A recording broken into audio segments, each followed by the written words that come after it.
नमस्कार विद्यार्थी मित्रांनो, आज आपण मराठी व्याकरणाचा अभ्यास करणार आहोत। मराठी व्याकरणातील सर्वनाम व त्याचे प्रकार आज आपण शिकणार आहोत।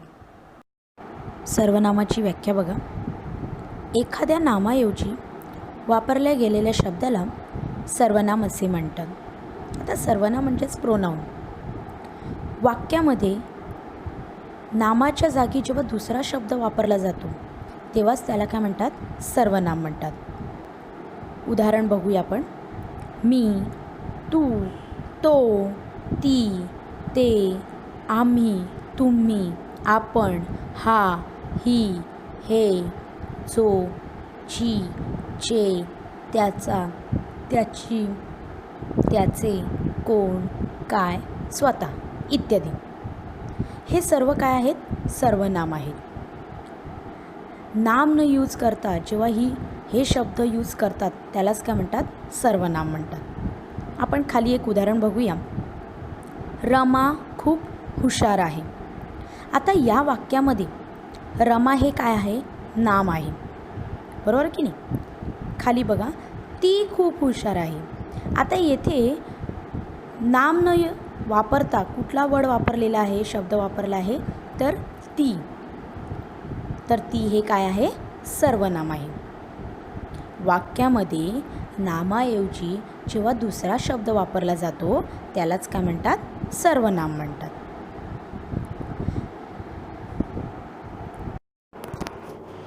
आता आपण सर्वनामाचे प्रकार बघणार आहोत। सर्वनामाचे विविध प्रकार पडतात, त्यापैकी आपण प्रमुख 4 प्रकार येथे शिकणार आहोत। 1. पुरुषवाचक सर्वनाम, 2. दर्शक सर्वनाम, 3. संबंधी सर्वनाम, 4. प्रश्नार्थक सर्वनाम। पुरुषवाचक सर्वनामाची व्याख्या बघा। बोलणारी व्यक्ती स्वतःबद्दल किंवा दुसऱ्यांबद्दल बोलताना ज्या सर्वनामांचा उपयोग करते त्यास पुरुषवाचक सर्वनाम असे म्हणतात। पुरुषवाचक सर्वनाम म्हणजे काय? बोलणारी व्यक्ती स्वतःबद्दल बोलताना किंवा दुसऱ्याबद्दल बोलताना ज्या सर्वनामाचा उपयोग करते ना त्यालाच काय म्हणतात? पुरुषवाचक सर्वनाम म्हणतात। उदाहरणार्थ मी, तू, आम्ही, तुम्ही, तो, ती, ते। आता खाली वाक्य दिलं ते बघूया। मी शाळेत येणार नाही। आता या वाक्यामध्ये स्वतःबद्दल सांगितलं आहे की दुसऱ्यांबद्दल सांगितलेलं आहे? स्वतःबद्दल सांगितलेलं आहे। मग स्वतःबद्दल बोलताना कुठला शब्द वापरलेला आहे? तर मी। म्हणून मी हे काय आहे? पुरुषवाचक सर्वनाम आहे। दुसरं बघा, तू अभ्यास कर। आता येथे स्वतःबद्दल सांगितलं आहे की दुसऱ्यांबद्दल सांगितलं आहे? तर दुसऱ्यांबद्दल सांगितलं आहे। मग दुसऱ्यांबद्दल सांगताना कुठला शब्द वापरला आहे? तर तू। म्हणून तू हे काय आहे? पुरुषवाचक सर्वनाम आहे। पुरुषवाचक सर्वनामाचे 3 प्रकार आहेत। 1. प्रथम पुरुष, 2. द्वितीय पुरुष, 3. तृतीय पुरुष। प्रथम पुरुष मध्ये बोलणारा स्वतःचा उल्लेख करताना जी सर्वनामे वापरतो ती प्रथम पुरुषवाचक सर्वनामे असतात। उदाहरणार्थ मी, आम्ही।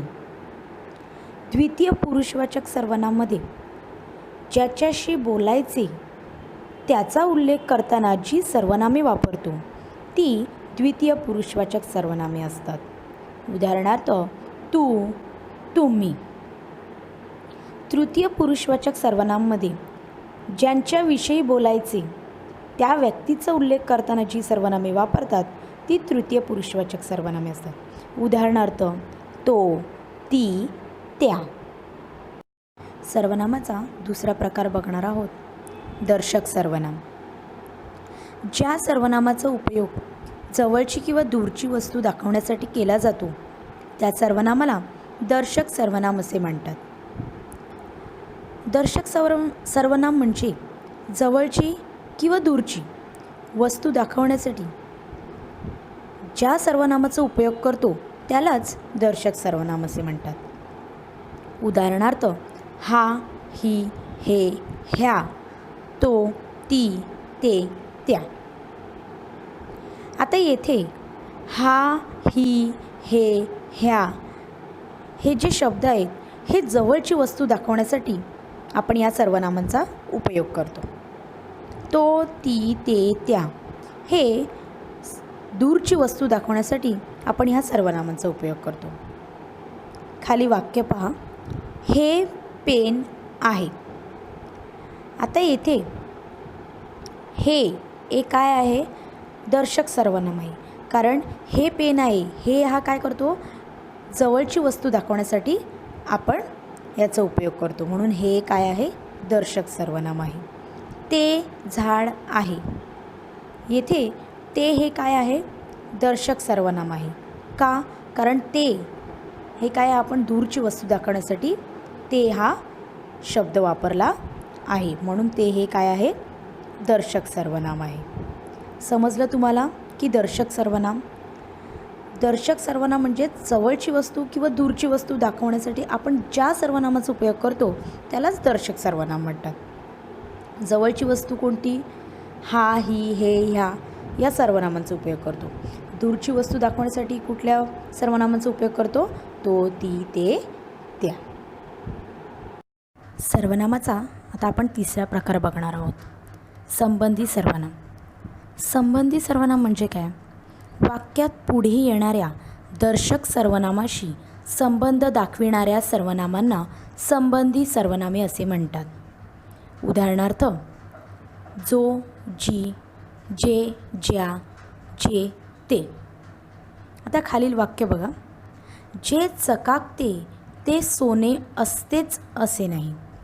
तर या वाक्यामध्ये जे हा सर्वनाम आला आहे. हा सर्वनाम या वाक्यातील ते या सर्वनामांशी काय दाखवतो? संबंध दर्शवतो. म्हणून ही सर्वनाम काय आहे? संबंधी सर्वनाम आहे. दुसरं वाक्य बघा. जी अभ्यास करत आहे ती माझी बहीण आहे. या वाक्यामध्ये जी हे काय आहे? सर्वनाम आहे. या शब्दाशी संबंध दाखवणारा दुसरा शब्द कोणता आहे? तर ती. म्हणून जी आणि ती हे दोघी काय आहेत? संबंधी सर्वनाम आहेत. सर्वनामाचा चौथा प्रकार बघा. प्रश्नार्थक सर्वनाम. प्रश्नार्थक सर्वनाम म्हणजे काय? ज्या सर्वनामांचा उपयोग वाक्यात प्रश्न विचारण्यासाठी होतो त्यांना प्रश्नार्थक सर्वनामे म्हणतात. उदाहरणार्थ कोण, काय, कोणास, कोणाला, कोणी इत्यादी. या सर्वनामांचा उपयोग जेव्हा वाक्यामध्ये प्रश्न विचारण्यासाठी केला जातो त्यालाच प्रश्नार्थक सर्वनाम म्हणतात. प्रश्नार्थक सर्वनामामध्ये वाक्याच्या शेवटी नेहमी प्रश्नचिन्ह दिलं जाते. आता खालील एक वाक्य पहा. पाऊस केव्हा पडतो? आता या वाक्यामध्ये प्रश्न विचारण्यासाठी कोणत्या सर्वनामाचा उपयोग केला आहे? तर केव्हा. म्हणून केव्हा हे काय आहे? प्रश्नार्थक सर्वनाम आहे. दुसरं पहा. कोणाला मदत करावी? या वाक्यामध्ये प्रश्न विचारण्यासाठी कोणत्या सर्वनामाचा उपयोग केला आहे? तर कोणाला. म्हणून कोणाला हे काय आहे? प्रश्नार्थक सर्वनाम आहे. तर तुम्हाला सर्वनाम व सर्वनामांचे 4 प्रकार समजलेच असतील.